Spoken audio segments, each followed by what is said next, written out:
YCP ప్రభుత్వ హయాంలో చేనేత రంగం పూర్తిగా కుదేలైపోయింది.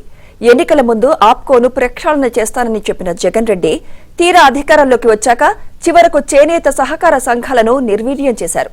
అధికారంలోకి రాగానే మడమ తిప్పేసి కోలుకోలేని దెబ్బతీశారు. జగన్ రెడ్డి హయాంలో ఆప్కో కుంభకోణాలకు నిలయంగా మారింది. రాజకీయ అవసరాల కోసం జనం సొమ్ము స్వాహా చేశారు. అవసరం లేని క్లాత్ కొనుగోలు చేసి గోడౌన్లో నిల్వ చేశారు. ఇప్పటికీ సొసైటీల వద్దే కోట్లాది రూపాయల విలువైన సరుకులు మూలుగుతున్నాయి.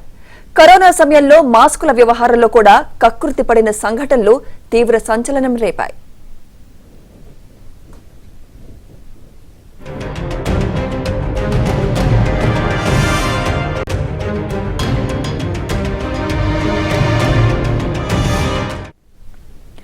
ఆప్కో సంస్థను 1976 సంవత్సరంలో ఏర్పాటు చేశారు.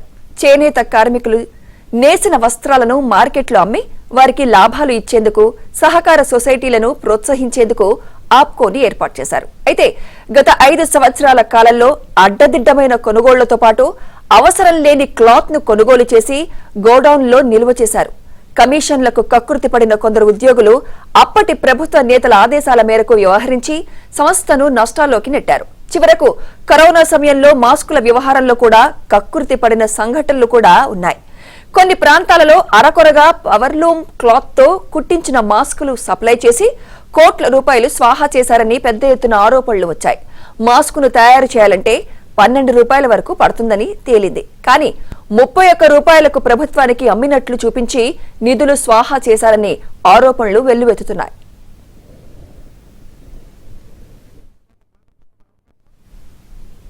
ఈ విషయంలోనే ప్రశ్నించిన ప్రభుత్వ డాక్టర్ అయిన సుధాకర్ ను జగన్ ప్రభుత్వం హింసించి ఆయన మృతికి కారణమైందన్న ఆరోపణలు కూడా ఉన్నాయి. డాక్టర్ సుధాకర్ మాస్కుల కొరతపై ప్రశ్నించడం, ఆ తర్వాత జగన్ ప్రభుత్వం అతన్ని తప్పుడు అభియోగాలని చెప్తూ వేటు వేయడం జరిగిపోయాయి. ఆ తర్వాత కొంతకాలం ఆయన కనిపించడం లేదు.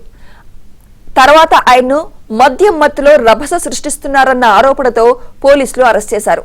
ఆ తర్వాత డాక్టర్ సుధాకర్ ను చికిత్స నిమిత్తం ఆసుపత్రికి తరలించిన పోలీసులు ఆయనపై మెంటల్ రోగిగా ముద్ర వేశారు. అక్కడ కూడా తనను వేధిస్తున్నారంటూ ఆయన పలుమార్లు లేఖలు కూడా రాశారు. చివరకు డాక్టర్ సుధాకర్ గుండెపోటుతో మృతి చెందారు. డాక్టర్ సుధాకర్ది ముమ్మాటికి ప్రభుత్వ హత్య అంటూ అప్పట్లో తీవ్ర దుమారం చెలరేగింది.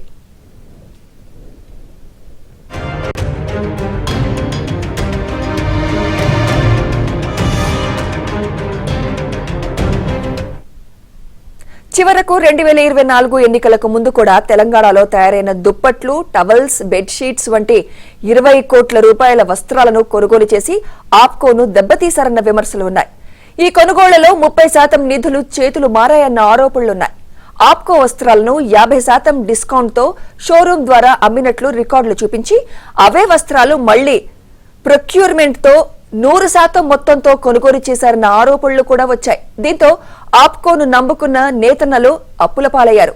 వేలాది సొసైటీలు ప్రస్తుతం సింగిల్ డిజిట్ కు పడిపోయాయి. అటు మంగళగిరి, విజయనగరం, కర్నూలు, విశాఖ, విజయనగరం గోడౌన్లలోని వస్త్ర నిల్వలపై విచారణ జరపాలని చేనేత సంఘాల నేతలు డిమాండ్ చేస్తున్నారు.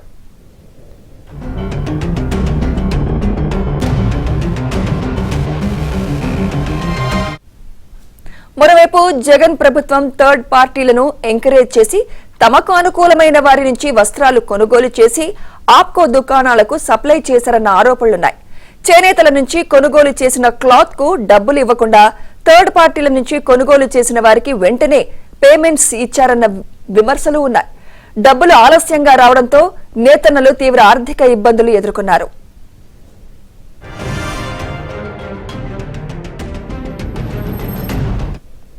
దీంతో పాటు రాజీవ్ విద్యా మిషన్ ద్వారా స్కూల్ పిల్లలకు యూనిఫామ్ కోసం 18 లక్షల మీటర్ల వస్త్రాలు కొనుగోలుకు ఆప్కోకు ఆర్డర్లు ఇచ్చారు.